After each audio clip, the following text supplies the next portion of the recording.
అందరికీ నమస్కారం అండి. ఈరోజు మనం యలమర్తి అనురాధ గారు రచించిన పిల్లలు ప్రేమించాలి అనే ఓ చక్కటి కథను విందాం. ఇక కథలోకి వెళ్దాం. వేసవికాలపు తాపానికి నీడనిచ్చే చెట్లు నీడలేక అల్లాడిపోతున్నాయి.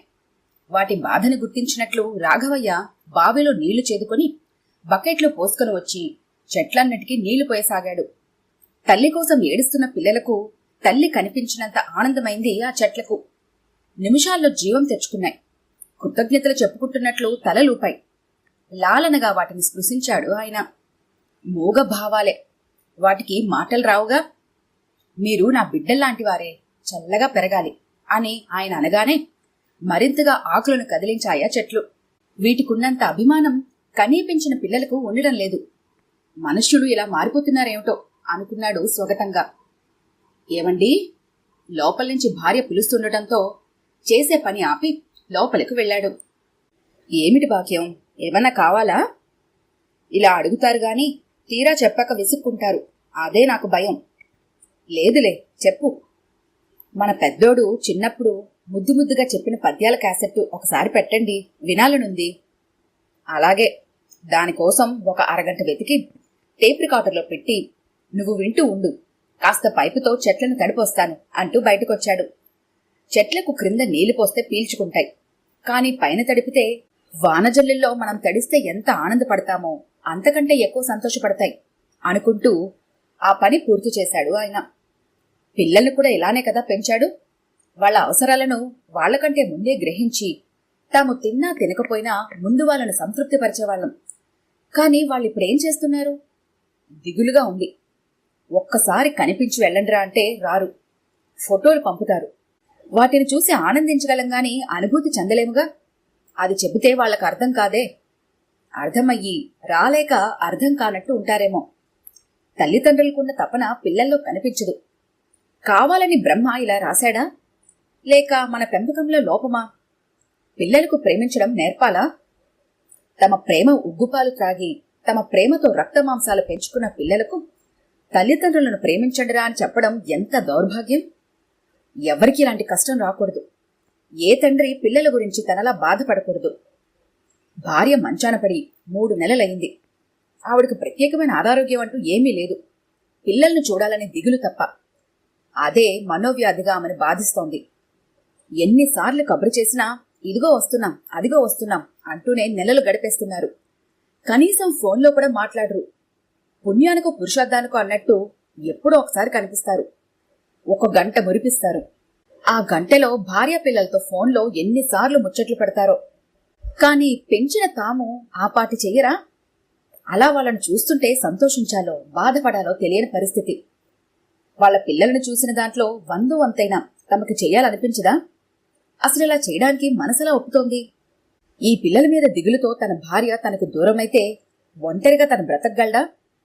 అమ్మని చూడటానికే రాలేని వాళ్ళు రేపు తనని చూస్తారా? తన గురించి తను ఏనాడూ ఆశపడలేదు. కాని తన కళ్ల ముందు తన సగ భాగాన్ని పట్టించుకొని పిల్లల కోసం కృంగి కృషించిపోతుంటే తట్టుకోలేకపోతున్నాడు. ఎన్నాళ్ళిలా? క్యాసెట్ రివైండ్ చేస్తున్న శబ్దం.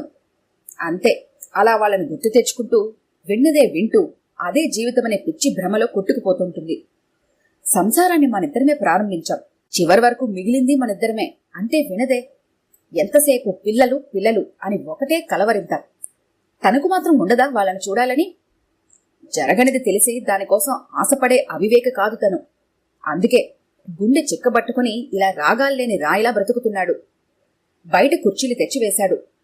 భాగ్యం, కాసేపు చల్లగాలి పీలుద్దూగానిరా, కాసేపయ్యాక మళ్ళీ వినొచ్చు, అవి ఎక్కడికి పోవుగా అంటూ రానని పసిపిల్లల మారం చేస్తున్నా ఆమెను తీసుకొచ్చి కుర్చీలో కూర్చోబెట్టి తను మరో దాంట్లో కూర్చున్నాడు. పక్కింట్లో పిల్లల కేరింతలు వినిపిస్తున్నాయి. నిన్న సెలవులిచ్చారు. అప్పుడే పిల్లలు తాతయ్య ఇంటికి వచ్చేసినట్టున్నారు. క్షణాల్లో భలే వాలిపోతారు. నాకు ముచ్చటేస్తుంది. అలా మన ఇల్లు ఎప్పుడు కలకల్లాడుతుందో. పిల్లలు రాలేదన్న బాధ కాస్త వస్తే ఎంత సంతోషమో 2 మిళితమై ప్రతిధ్వనిస్తున్నాయి ఆమె గొంతులో. మరే, వాళ్ళు అడిగినవన్నీ ఓపిక లేకపోయినా ఆస్తులమ్మి చదివించి నా పిల్లలను నాకు మీరే దూరం చేశారు అంది కినుకుగా భాగ్యం. భాగ్యం, ఇన్నాళ్ళైనా నువ్వు నాకు అర్థం కావు. అప్పుడేమో ఇవన్నీ మనం పట్టుకుపోతామా, చదివించండి, రేపు వాళ్ళు మనకి ముద్ద పెట్టకపోరని అనుమానమా అంటూ పోరు పెట్టి మరీ చదువులు చెప్పించావు. ఇప్పుడు నింద నా మీద వేస్తున్నావు. ఎలాగైనా నేను నీ అంత తెలివైన వాడిని కానుగా. ఛ, అలా అనకండి. ఏదో వాళ్ళు రాలేదనే బాధతో అలా అంటాను గాని మీ సంగతి నాకు తెలియదా? మీరసలు నా మాటలు పట్టించుకోకండి అంది. అలా అయితే సరే, ఇంకేమైనా మాట్లాడు. చెబితే నవ్వుతారేమో గాని ప్రక్కింటికి మనకి ఉన్న అడ్డుగోడ బద్దలు కొట్టాలనిపిస్తోందండి ఒక్కోసారి. నీకు వాళ్ళని చూడాలనుంది అంతేగా, చూద్దువుగన్రా అంటూ ఆమెను అమాంతం ఎత్తుకున్నాడు. పసిపాపల దగ్గరకు తీసుకుని డాబాపైకి ఎక్కడం ప్రారంభించాడు. వద్దండి అని ఆమె ఎంతగా మొత్తుకుంటున్నా వినలేదు. బక్కపల్చగా ఉన్నావు, నిన్ను నేను ముయ్యలేననుకున్నావా? ఏం పర్వాలేదు, మాట్లాడకు. నిమిషంలో పైకి వెళ్ళిపోతాం. అక్కడి నుంచి నువ్వు ఎంతసేపైనా వాళ్ళని చూడొచ్చు. పోనీ పైన ఒక గది వేయించమంటావా? వద్దొద్దు, వాళ్ల కోసం చేసిన అప్పులు తీర్చడానికి కష్టపడుతున్నాము. ఈ వయసులో మళ్లీ మన కోసం అప్పులా? అలా అంటూనే పక్కింటి వైపు దృష్టి సారించింది ఆమె. తాత మనవళ్ళు ఆడుకుంటున్నారు. వాళ్ళబ్బాయి పేపర్ చదువుకుంటూనే మధ్య మధ్యలో వాళ్ళని గమనిస్తున్నాడు. అత్తగారు కోడలు కలిసి పూలు కొట్టుకుంటున్నారు. ఈ దృశ్యం ఆవిడకి ఎంతో కమనీయంగా అనిపించింది. కుటుంబం అంటే అలా కదా ఉండాలి అనుకుంది మనసులో. ఇక ఆవిడ మన లోకంలో ఉండదని గ్రహించి రోడ్డు వైపు తిరిగారు ఆయన. మనుషులు, వాహనాలు పోటీపడి మరీ పరుగులు తీస్తున్నాయి. మనుషులైతే మరీను ఒకళ్ళకొకళ్ళు ఎదురుపడితే నవ్వుకోవడానికి ఆలోచిస్తున్నారు. ఇక పలకరింపులెక్కడివి? తమ కాలంలో అలా రోడ్డు మీద నిలబడి మాట్లాడుకుంటూ గంటలు గడిపేసేవారు. ఇలాగే కొనసాగితే కొన్నాళ్లకు ఆప్యాయత అంటే ఏమిటి అనే పరిస్థితి వస్తుంది. ఇది మాత్రం సత్యం. ఆ రోజు రాకూడదు. ఒకవేళ వచ్చినా అది చూడటానికి తను ఉండకూడదు. తనకిప్పుడు ఒకే ఆశ, తమ కాళ్ళు చేతులు పనిచేస్తూ ఉండగానే ఈ లోకం వదిలి వెళ్లాలని. ఒకరితో చేయించుకునే పరిస్థితి రాకూడదని. వాళ్లు విసుక్కుంటూ చేస్తే భరించే శక్తి తనకు లేదు.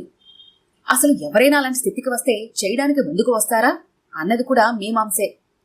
సొంత వాళ్లే దూరంగా పారిపోతుంటే ఇంకా ఎవరు ముందుకొస్తారు? చీకట్లు క్రమ్ముకోవడంతో క్రిందకొచ్చేశారు. అవి వాళ్ల జీవితాల్లో కూడా ప్రవేశించాయన్నది ఆ దంపతులకి అప్పుడు తెలియదు.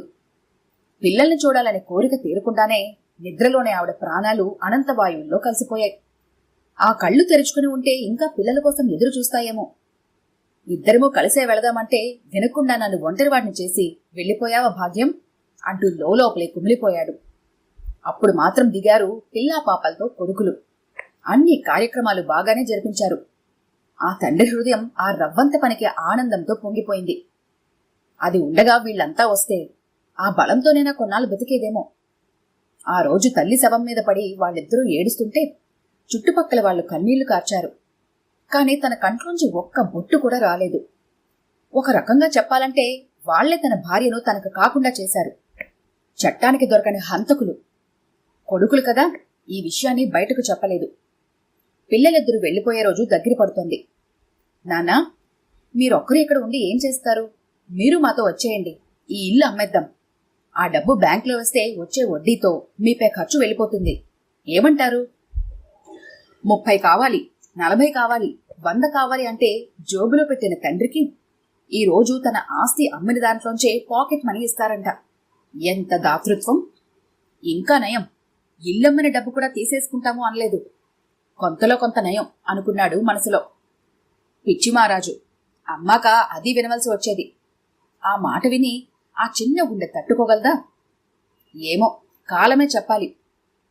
ఈ ఊరు విడిచి నేను రాలేన్రా. ఇక్కడుంటే అమ్మ నాతో ఉన్నట్టు అనిపిస్తుంది అన్నాడు. విసుక్కుంటూ వెళ్లిపోయారు అందరూ. అంతదాకా ఒలకబోసిన ప్రేమ ఏమైందో వాళ్లకే తెలియాలి. ఆస్తులు కావాలి, కాని బాధ్యతలు అక్కర్లేదు. అప్పుల మాట ఒక్కసారి కూడా ఎత్తరు. పిల్లలకు మంచి చదువులు చదివించి వారికో దారి చూపించాలి. అది తల్లిదండ్రుల బాధ్యత అంటారు. మరి వృద్ధాప్యంలో కంటికి రెప్పలా పెద్దలను చూసుకోవాల్సిన బాధ్యత పిల్లలది కాదా? మరి అది పిల్లలెవరూ గుర్తుంచుకోరే? అసలు ఆలోచన కూడా వాళ్ళకు రాదా? వచ్చినా రానట్లు ఊరుకుంటారా? పెద్దలను గౌరవించడం, వాళ్లకు ప్రేమ పంచడం, కడదాకా వారిని ఆప్యాయత అనుబంధాల అంతస్తుల్లో అపురూపంగా చూసుకోవడం, ఇది కదా భారతీయ సాంప్రదాయం. పక్షులు రెక్కలు రాగానే ఎగిరిపోయినట్లు విదేశీ సంస్కృతిని అరువు తెచ్చుకొని ఇలా వృద్ధాప్యంలో వారిని వదిలిపెట్టి వెళ్లిపోవడం పద్ధతిగా లేదు. చెప్పినా పట్టించుకునే వారు ఏరి ఎక్కడో నూటికో కోటుకో అన్నట్టు పక్కింటి వాళ్ళ ఆనందంగా గడుపుతుంటారు. అందరి తల్లిదండ్రుల తను ఈ సమస్యని వదిలేయడమేనా? ఏదో కొత్త పరిష్కారం ఇవ్వాలి అనిపిస్తోంది. ఏదో చెయ్యాలి. ఏం చెయ్యాలి? ఆలోచనలో పడ్డారు ఆయన. నాన్నగారికి బాగాలేదు, వెంటనే బయలుదేరండి అని పక్కింటి భాస్కర్రావు గారు ఫోన్ చేయటంతో అందరూ వచ్చేశారు. మీ కోరిక మీద ఇల్లు అమ్మేస్తున్నాను అనగానే అందరి ముఖాలు వెలిగిపోయాయి. అంగీకారమే అన్నట్లు తలలూపారు.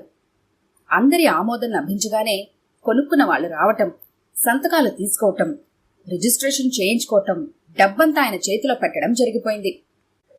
ఆ డబ్బును ఎవరెవరికి ఎలా పంచుతారని ఆశగా ఎదురు చూస్తున్న వారి ముందుకు లాయర్ ప్రవేశించడం, ఆయన చేతుల్లో డబ్బు పెట్టడం, ట్రస్టుకు అది జమ చేయడం క్షణంలో జరిగిపోయింది. కట్టాల్సిన అప్పులకు మాత్రం కాస్త డబ్బు తీసి పక్కన పెట్టారు. వాళ్లు వచ్చి వాటిని తీసుకెళ్లిపోయారు. విస్తుపోయిన పిల్లలకు వాస్తవం మింగుడు పడలేదు. ఎందుకంటే ఇల్లమ్మిన డబ్బంతా ఆ ట్రస్టుకు విరాళంగా ఇచ్చేశాడు ఆయన. దానిలో తనలాంటి వృద్ధులకు ఆసరాగా ఓ ఇల్లు కట్టించి ఇవ్వాలని, చనిపోయిన వరకు తన సంరక్షణ బాధ్యత వారిదే అన్నది సారాంశం. మంచిగా అడిగితే కొడుకులు ఒప్పుకోరని ఈ పథకం వేశారు ఆయన. లేకుంటే తన ఇంటినే వృద్ధాశ్రమంలా మార్చాలి అనుకున్నారు. తనతో చెప్పకుండా సంతకాలు చేయించుకుంటే అంతకైనా తగుదురు. అందుకే ఈ నిర్ణయం. నోట మాట రాలేదు ఎవరికి. తల్లిపోయిన తర్వాత మాతో వచ్చైనానా అనే పలుకు లేదు. మౌనంగా వచ్చిన దారినే వెళ్ళిపోయారు. ఒకవేళ వాళ్లతో తనను తీసుకువెళ్ళినా వాళ్ళెంత బాగా చూస్తారో తనకు తెలుసు. మీకు మీరే మమ్మల్ని దూరం చేసుకున్నారు అన్నట్లుగా ఓ చూపు విసిరారు. అది ముందు ఊహించిందే. ఆయన నవ్వుకున్నారు. ఇలాంటి పిల్లలకు ఇలానే బుద్ధి చెప్పాలి. ఫోటోలోంచి భాగ్యం కోపంగా చూస్తోంది. ఎంతైనా తల్లి కదా. నువ్వు తండ్రివి కాదా? అంతరాత్మ ప్రశ్న. అవును, తండ్రినే. కాని బిడ్డలు తండ్రిగా గుర్తించలేదుగా. అందుకే నేను తండ్రిని కానేమో. మరి మేమెవరం? శేష ప్రశ్న ఇది.